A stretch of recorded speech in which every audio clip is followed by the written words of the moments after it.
허언증.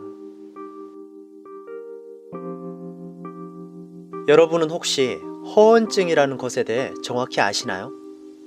이런 질문을 던진 저조차도 사실 정신과나 심리학을 전공하지 않는 입장에서 잘 모릅니다. 이 허언증이라는 게 사전적 정의라는 입장에서 포털 검색을 해봤는데 그 엔사의 위키백과라는 곳에 공상허언증이란 이름으로 검색이 되더라고요. 대충 훑어보면 자신이 만든 거짓말을 그대로 믿는 습관을 말한다 라고 나와 있습니다. 즉 실체도 없고 존재하지도 않는 현실에 자기가 만들어 놓은 이상과 공상들을 마치 진짜라고 믿는 일종의 정신질환 가운데 하나인데 사이비 교주나 사기꾼들과는 전혀 다른 문제라고 합니다. 저는 이 용어의 의미와 상당히 맞아떨어지는 한 분을 직접 겪었고 그 당시엔 앞서 기재했듯이 이런 용어도 모를 뿐더러 정말 그분의 모든 행동이며 눈 하나 깜빡 안 하고 말하는 태도 등에 아무것도 인지하지 못했었습니다. 그리고 나중에 알게 된 거죠. 아, 이 사람 공상허언증 환자다. 심각하다. 불과 2년 전 겪은 일입니다. 저는 수도권 4년제에서 컴퓨터학을 전공했습니다. 막상 졸업 후 취업길이 막막하더라고요. 그래서 이래저래 취업 자리를 구하기 위해 노력하다가 모 포털 취업 사이트를 통해 땡땡 마케팅이라는 회사를 지원하게 되었습니다. 지원 사실도 모르고 약 일주일 정도가 흐른 뒤 면접 보자고 연락이 왔습니다. 나름 갇혀있고 면접을 보러 갔는데 생각보다 회사가 규모도 상당히 작고 무슨 오피스텔 건물에 사무실 하나 빌려 운영되는 곳이었습니다.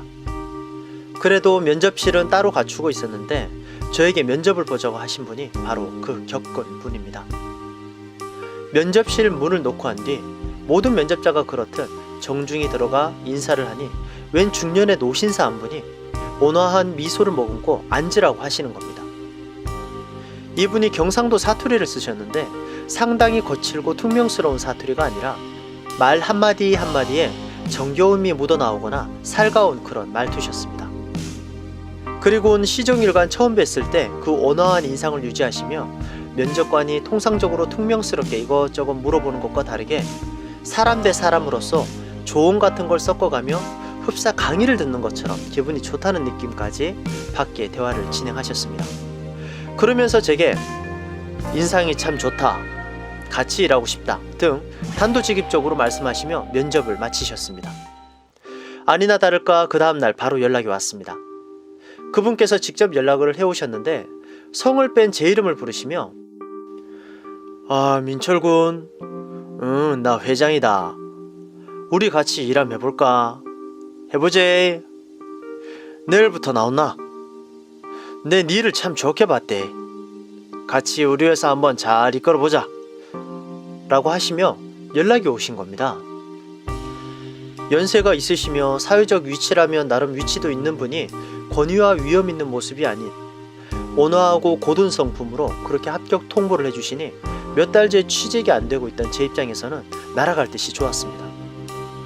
회사가 좀 작으면 어떠랴, 이런 분과 함께라면 정말 존경의 자세로 힘든 일도 뭐든 할 수 있다, 뭐 이런 자세였죠.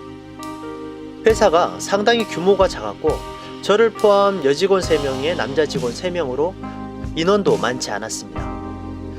그분도 호칭상 회장님이었지 그냥 이 작은 회사를 이끌고 계신 대표 정도셨죠. 아무튼 합격 통보를 받았을 때 그 각오대로 정말 열심히 최선을 다해 일했습니다. 그런데 그 소수의 기존 직원들이 저는 물론이고 자기들끼리도 오래 일해온 사람들 치곤 별로 교류도 없고 말도 없는 겁니다. 하루 이틀이야 그러려니 했는데 진짜 좀 그렇더라고요. 그리고 어느 날 회사 회식이었습니다. 여직원들은 연신 시계만 들여다보면서 빨리 들어가고 싶다고 얼굴에 써있고, 그래도 전 입사 후 첫 회식이었는데 일할 때야 일에 치여 그렇다 쳐도 회식 자리에서까지 그러니까 좀 짜증 아닌 짜증이 나더라고요. 그때까지 전 까맣게 몰랐던 거죠. 그들이 왜 그랬는지. 결국 여직원을 제외한 회장님과 나이 지긋한 상사 한 분, 실장이란 직함 달고 있는 분, 저까지 해서 남자 넷이 노래방을 가는 것으로 마무리를 하며 회식을 끝냈습니다. 저도 기분도 그렇고 빨리 가려는데 비교적 젊은 그 실장 직함 다신 분이 저를 불러 세우더니 둘이서 간단하게 한잔하며 이야기 좀 하자는 겁니다. 그리고 근처 가까운 호프집에 가서 자리에 앉자마자 기다렸다는 듯이 이 실장님이 민철 씨가 정말 걱정돼서 하는 말인데 우리 회사 말이야. 지금 있는 직원분이나 간부님 서로 말들은 안 하고 있지만 조만간 다 이 회사 떠날 거야. 그만큼 우리 회사 비전도 없고 자본도 없고 곧 망할 거야. 라고 말하는 겁니다. 평소 일적인 건 외엔 별로 말도 안 섞어본 사람이 그런 얘기를 하니까 좀 당황스러웠습니다. 이게 떠보려고 그러는 건지 뭔가 싶어서요. 비록 영세하긴 했지만 회장님 말씀으론 코스닥 상장도 앞두고 있고 기업 전반적인 재무구조도 탄탄하며 무엇보다 정부의 지원을 받는 기관이라 나름 내실도 있고 비전이 있다라는 생각과 확신을 갖고 일을 하던 찰나에서 말입니다. 이어진 말의 즉슨 위에 기재한 모든 사항이 다 회장님의 거짓말이라며 당장 내일 망해도 이상할 게 없는 부실한 회사라는 겁니다. 재무구조나 기타 자료 등도 모두 회장님 지시에 의해 직접 만들어진 허위 문서며 거래처 등도 허위 거래처의 말 그대로 유명무실한 회사라는 게 실장님 말의 요지였죠. 즉 이름만 있는 회사였던 겁니다.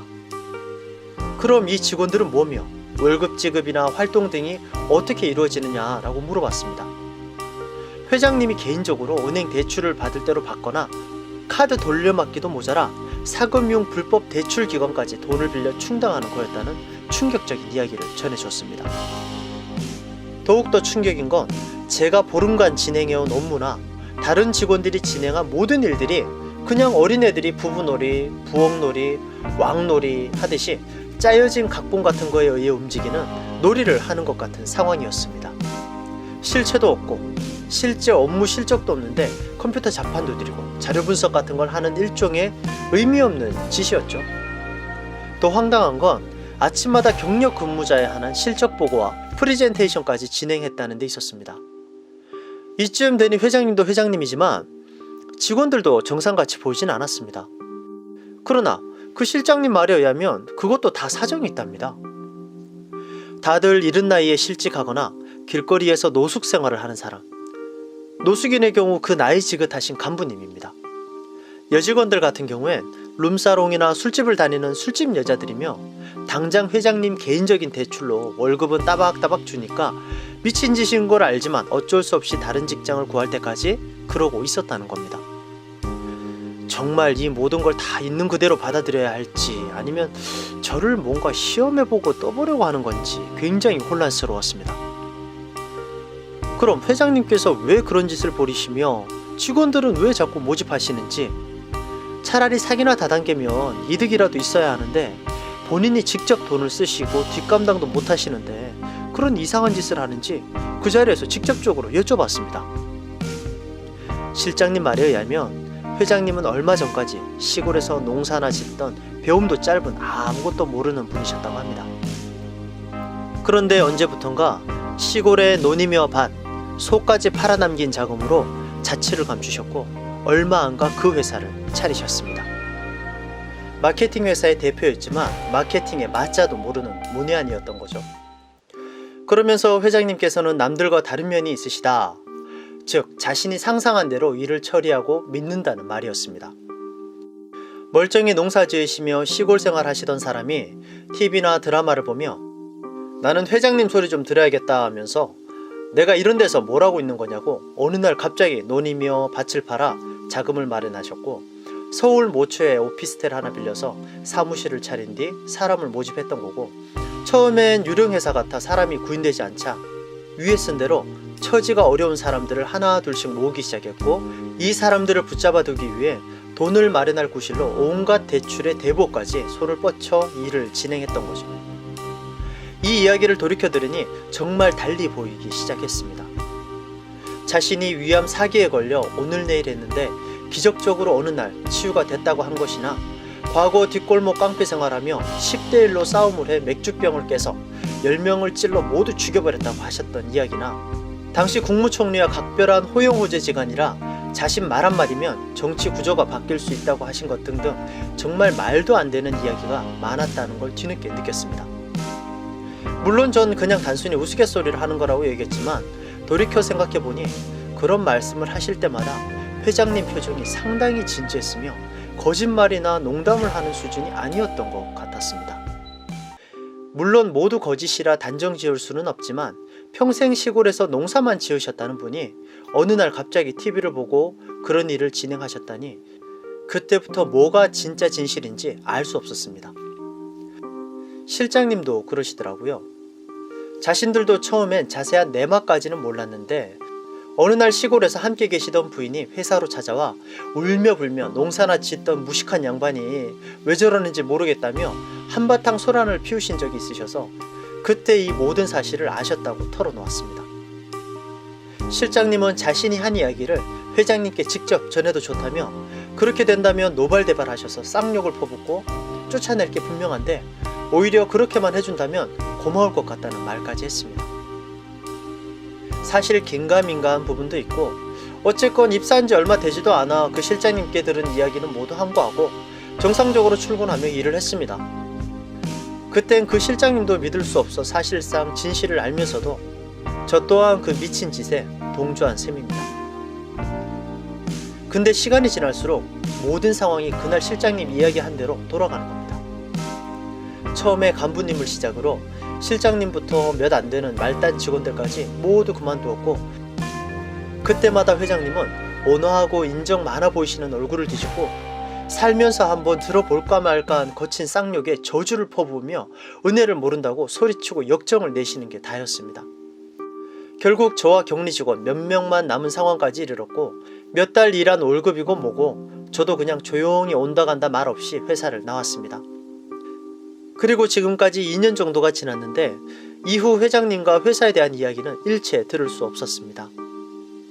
그리고 요즘 웬만한 취업 사이트를 다 뒤져도 회사명은 모두 검색이 되지 않으며 인터넷 포털에도 검색이 되었는데 그마저도 중단된 것 같았습니다.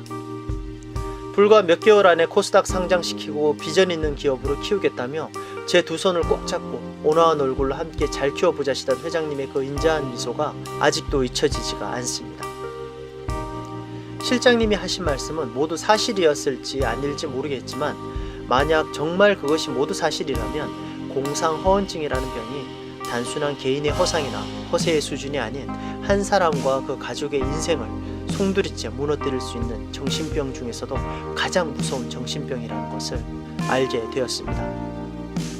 끝까지 읽어주셔서 감사합니다.